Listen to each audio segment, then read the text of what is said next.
Hello guys, આજે તો હું બહુ જ એક્સાઇટેડ છું કારણ કે અમારે આજે જવાનું છે ફરવા માટે.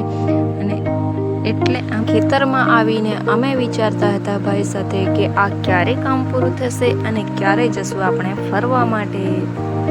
તો ફટાફટ ખેતરમાં આવી ગયા, પણ આ દાદા તો આવે છે ધીરે ધીરે. અમને તો એટલી બધી ઉતાવળ હતી કે ફટાફટ દોડીને કામ કરવા પહેલા ફોનમાં તો જોવું જ પડે, એટલે આ ભાઈ જોઈ છે ફોનમાં અને આ કામ પડ્યું છે એમને એમ. આ તમે જોઈ શકો છો, અમારે આ કામ કરવાનું છે અને બાંધીને લઈ જવાનું છે ઘરે.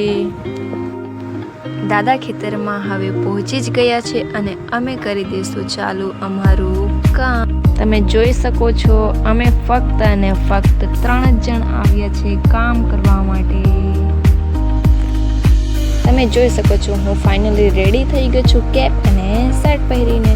અને અહીંયા મારું નખ તૂટી ગયું છે, તો શું કરવું હવે આને. હવે અમે કામ શરૂ કરી દીધું છે. ફટાફટ કામ જેવું પૂરું થાય એવું ફટાફટ તૈયાર થઈને અમે જશું ફરવા માટે. એટલે કામ તો ફટાફટ કરશું, જેમ ફરવામાં ઉતાવળ છે તેમ કામ કરવામાં પણ ઉતાવળ તો કરીશું જ.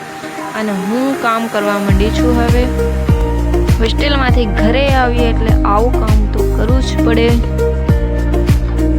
હવે તમે લાઈવ જોઈ શકો છો કે હું કામ કરું છું અને મને આવડે છે કામ કરતા. આ તો વરસાદ આવવાની તૈયારી થઈ ગઈ છે, તો ફટાફટ અમારે કામ કરવું જ પડશે. ગમે એમ થાય અમારે તો કામ પૂરું કરવું જ પડશે. અને હું લાગી ગઈ કામ કરવા માટે. અને દાદાને અમે બાંધી રહ્યા છીએ ઘાસ જે સુકાઈ ગયું છે. હવે તો લાઈવ જોઈ લીધું બધાએ કે હું પણ કામ કરું છું, ફક્ત વિડીયો જ નથી બનાવતી. આ ભાઈને તો કામ આવડતું નથી, પણ એને તો કામ કરવામાં એટલી બધી ઉતાવળ છે કે ફટાફટ કામ પૂરું થાય અને અમે જઈએ ફટાફટ ફરવા માટે. બસ એક જ વિચાર આવે છે, અમે જઈએ ફરવા. અમે લઈને જવાના છીએ હવે બહાર કાઢીશું, કારણ કે વરસાદ આવશે તો અંદરના અંદર પાણી આવી જશે ખેતરમાં, તો કેમક લઈ જશું, બધું બગડી જશે. એટલે પહેલાં તો ફટાફટ બાંધીને અમે કાઢી નાખ્યું બહાર. અને આ ભાઈ બનાવે છે આટલો મોટો ભારો કે આને લઈને કેમ જશે.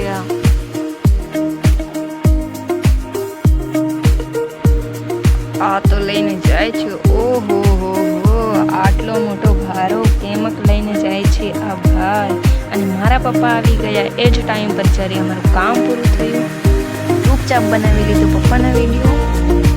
ભાઈ તો આવીને ટેમ્પો ભરી નાખ્યો. અને વરસાદ તો જો, આ વરસાદ આવવાની તૈયારી થઈ ગઈ છે. મને બેસાડી દીધી ટેમ્પાની ઉપર, કારણ કે આ પડી ના જાય એનું ધ્યાન રાખજે, એટલે તું ઉપર બેસી જા. એટલે હું બેસી ગઈ ઉપર ટેમ્પામાં. ફાઇનલી અમે આવી ગયા અમારા ગામમાં, પહોંચી ગયા. હવે ઘરે પહોંચીને મને દેખાઈ ગયા મસ્ત ચમરૂ, અને ખાવાનું બંધ થઈ ગયું. હું ખાવા નાખી ચમરૂ. અને પપ્પાએ કહ્યું ટેમ્પો ખાલી કરી નાખ. અને મેં ટેમ્પો ખાલી કરીને ફટાફટ બધું સાફ કરી નાખ્યું. અને તમને ખબર પડી જ જશે કે અમે ફરવા માટે ક્યાં જવાના છીએ.